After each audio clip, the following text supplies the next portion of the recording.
కమ్మవల కన్నీళ్లు కాలువలై పారుతుంటే అన్ని పార్టీలు పట్టించుకుంటాయో పట్టించుకోవో కానీ మేము మాత్రం కనికరం లేనోళ్ళ తిరిగా ఉండవన్నట్టు వెలుగుమట్లకు బయలుదేరిండు మాజీ మంత్రి కేటీఆర్. గులాబీ లీడర్ వస్తున్నాడని తెలుసుడే ఆలస్యం. ఖమ్మం ఆర్డీఓ నరసింహారావును మెట్పల్లికి బదిలీ చేసింది సర్కారు.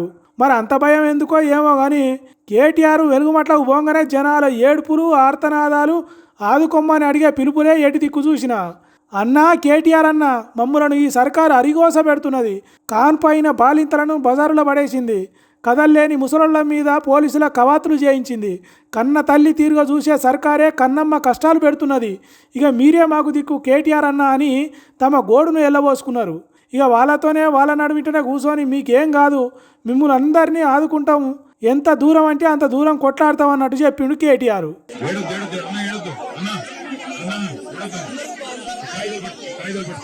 ఈ కాయిదాలే అవసరం. నాగరాజు మీ అందరికీ నా ప్రార్థన, మీ అందరితో మీ దగ్గర అన్ని కాయిదాలు ఉన్నాయి.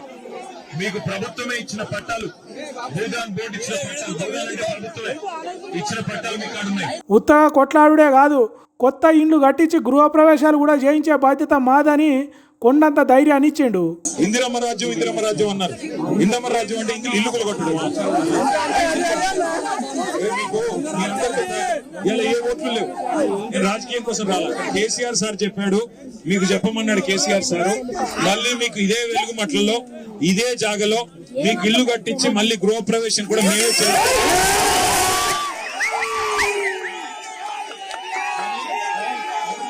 అన్ని తీర్ల కాయిదాలు, పట్టాలు, కరెంటు బిల్లులు, గ్యాస్ బిల్లులు ఉన్నాక కూడా సామాన్య జనాన్ని ఇంత తిప్పలబెట్టుడు రేవంత్ రెడ్డి ఒక్కనికే చెల్లుతుంది. అయినా ఇడిచిపెట్టేది లేదు. ఎంతవరకు అయితే అంతవరకు కోర్టులలో కొట్లాడతాం. అట్లా కూడా కాకుంటే మా సర్కార్ వచ్చినాక మీకు కొత్తగా ఇండ్లు కట్టించి ఇస్తామని కేటీఆర్ చెప్పుడుతోని వెలుగుమట్ల జనాల కళ్ళల్లో ఆనందం కనిపించి వెలుగులు నిండినాయి.